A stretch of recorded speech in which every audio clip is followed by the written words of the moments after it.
So for this month in our Meet the Member interview, I'm with Colin Hampden-White, who's just stepped down after 6 years as the chair of the Circle. So thank you very much for your service first. It was a pleasure. It was a bit daunting at first because I'd only been on the committee 1 year before Jim Butt had to step down, and so I really just didn't know what I was doing. So thank you, Andrea. We can blame Andrea for a lot of things, actually. But tell me, before we kind of dig into your experience in the Circle, tell me how you got into wine. What's your kind of earliest memory in wine? Earliest memory was probably fairly typical. I think parents at maybe at the age of 12 give you half a glass of wine with Sunday lunch, that type of thing. And then when I got to public school, I started to learn quite a lot more. And our housemaster got given a lot of wine at the beginning of term, so he would share some of it with the boys. And by the time we were in the sixth form, it was a regular thing, and we would actually be learning a little bit about the different regions, the different grape varieties. And yes, I'd go home and constantly complain that my parents' wine was rubbish. So that must have been quite an impression as a schoolboy coming home telling your parents off for the quality of wine. Well, my parents never really had much taste in wine. They enjoyed wine, but it was basically what they could buy in the local supermarket or the Naffy, because we were in Germany when I was a teenager.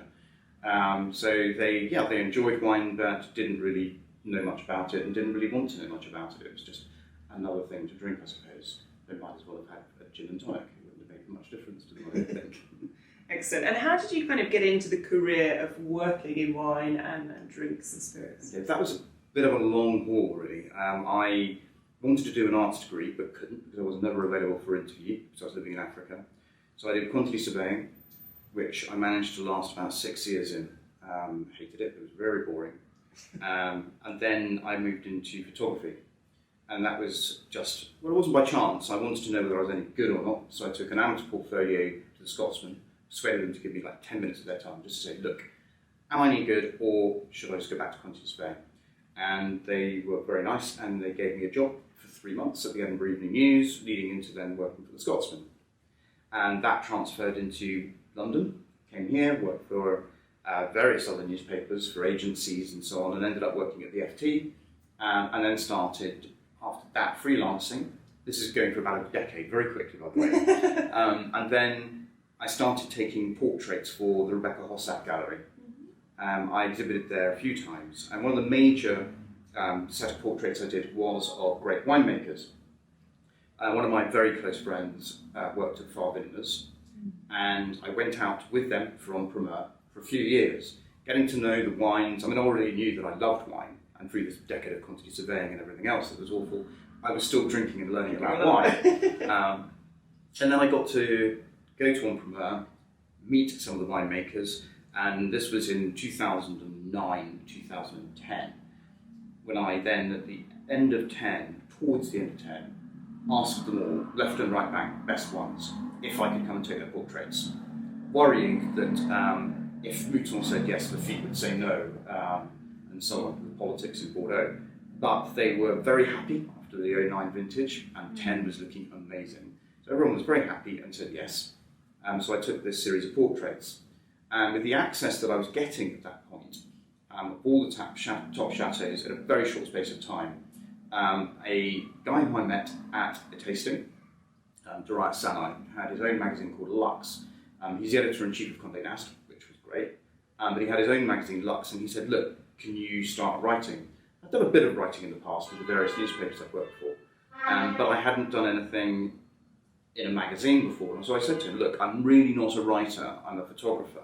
But he said, look, just give it a go, have a go. So I did, and then from there I started writing more for him, and then doing bits and pieces in other magazines, bits of the drinks business and so on. So I was at a Louis Jadot tasting, and it was all Montrachet's, which was lovely.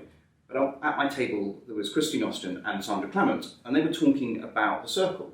And at that point I thought to be a member of the Circle you had to have many years of wine writing and be very eminent and so on, and they were explaining that no, not at all. As long as you were regularly writing about wine in respected and well-known publications, then you would be eligible.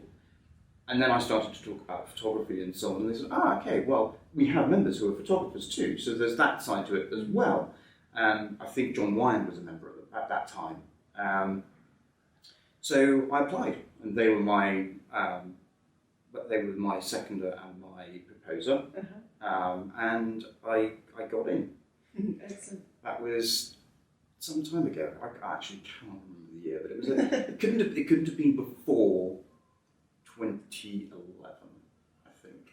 So really, I've only been around wine writing at the Circle for a little over 10 years. That's all. And how have you seen, the kind of diversity of the Circle change over that time? Because there's multiple layers of diversity that we can talk about, one of which professional diversity. Obviously, photographers like yourself, we've got lots of writers, communicators, presenters, but tell us a bit about your thoughts of the diversity of the Circle and how that's changed and how it can still be improved.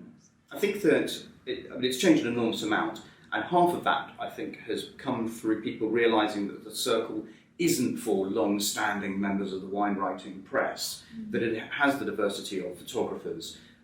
You can be somebody who is writing about wine predominantly on social media as well as long form, and you don't have to be 110 years old.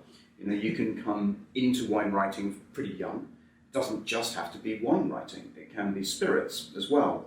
So we've got younger members of the spirits writing fraternity as well who have joined us. Then I think also once that started to get through, and we got lots of people joining from different backgrounds as well, different age groups, and sort of different skill sets, it started to speed up a little bit. And then COVID came, which on the one hand was awful.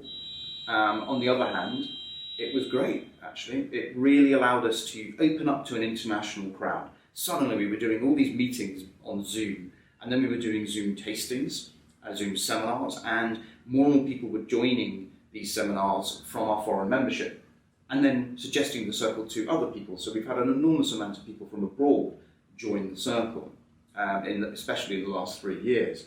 And that's continued after COVID. Our seminars are continuing. We've still got good applications coming in from members from abroad, and the diversity of the Circle in terms of the age, race, countries people come from, is still good. That's continued. I'm really pleased about that. It was one thing we knew we wanted, but we weren't quite sure how we were going to manage it.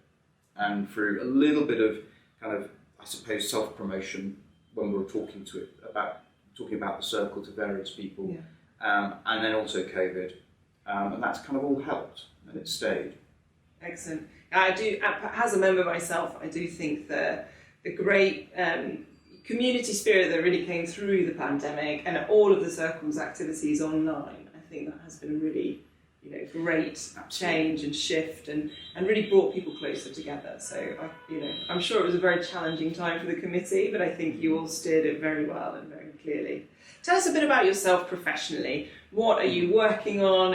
Tell us about how the Three Drinkers is going. What's going on in the world of Colin today? Okay, Three Drinkers it's evolved and changed since we started it. Started in 2018, and it was very much a Scottish trip, all about whiskey, and I was kind of leading that series because simply I've spent most of my time in Scotch in comparison to the other two guys anyway. And it was great, it was a good success, but we realised it needed to evolve.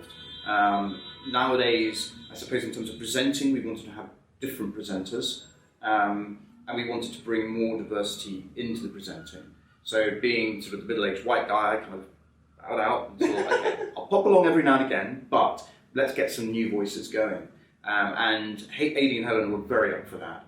So that's what happened. I come along a little bit in the second series, but we've got other voices there too, predominantly female voices.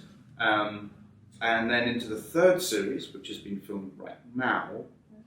I can't really say too much about it, but we didn't want it to replicate the first series. So sort of old white guy talking about brown spirits, but there is an element of spirits, and there's going to be a lot of wine in it too. Oh, interesting! How exciting! And what else do you do? Because I mean, at the moment we're surrounded by whiskey. It feels like very much we're in your kind of spiritual home. But tell us what else. Tell us a bit more about what you're working on and what projects you have coming up for the next couple of years. Yeah, so we're here in Castle Trades offices. It's on Regent Street, hence all the very noisy beeping and tooting outside. And I've been working with them since their conception, just over 3 years ago.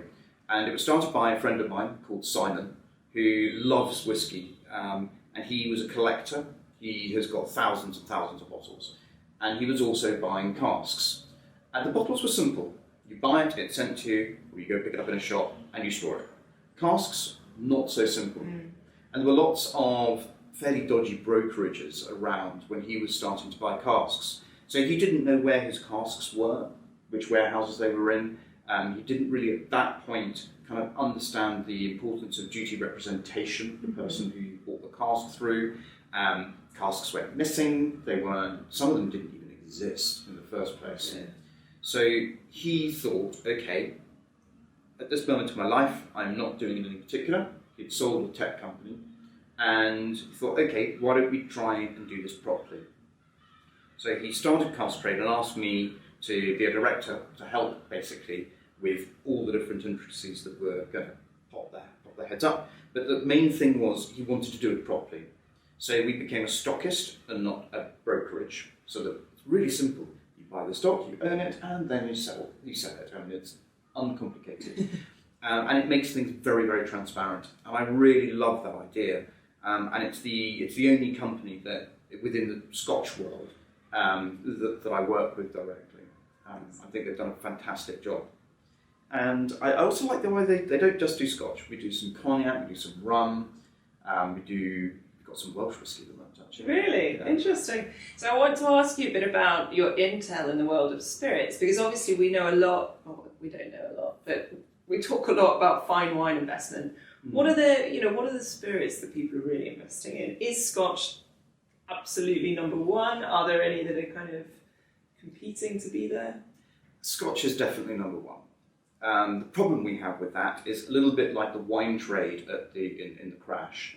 A lot of companies have popped up selling whiskey casks as they were selling wine for very inflated prices. Sometimes the products didn't exist. They're brokering, so they might sell you something that has been sold down the road by a different company. So that is kind of going on at the moment, which is tricky and not great for the Scotch industry. And I'm glad that we're not one of those companies, quite frankly.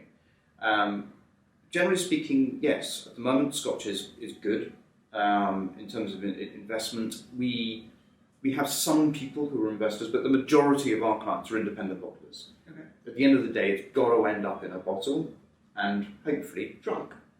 And if we can do that, if we can sell to bottlers at a particular price, and we don't sell to investors at any different price, it's exactly the same.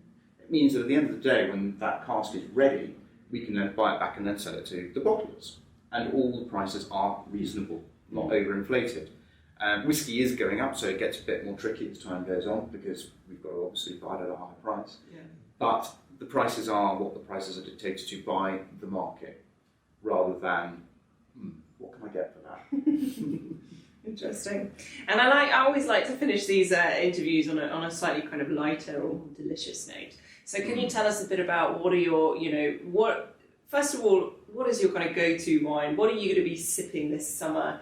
And secondly, what is your kind of go-to spirit, and how do you like to pair that? Gosh, okay. I'll do the spirit first. The spirit's really kind of, it's easier than wine in a way that I have a whiskey that I will always go to, but I just don't know what I want to drink.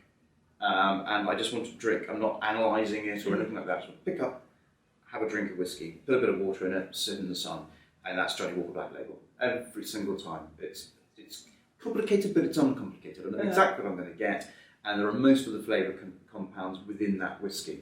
It's great, and it's not very expensive. And just by itself, well, with a dash of water? A little bit of dash of water. Okay. Sometimes I'll make an old-fashioned, something like that. Nice. But no, just by itself or with a bit of water.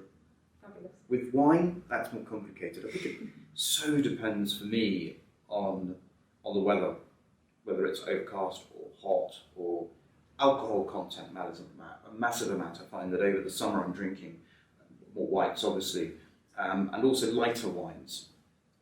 Lots of wines with lots of fruit content. So loving Condria at the moment by Fury, and wines I'm drinking, I suppose, trying to find lighter Rhone wines, so sort of lighter Crozermitage, 13.5 rather than 14.5. That sort of wine. Bits of Beaujolais. and I will always love Bordeaux. Uh-huh. As much as Burgundy's amazing, but the variation is it's just so huge, and you'll get that one unicorn bottle in your case, and it is just astonishing. But Bordeaux just has that consistency. Excellent. Fabulous. Well, thank you very much. Thank you very much. Been good to talk to you. Thank you for joining us. Thank you.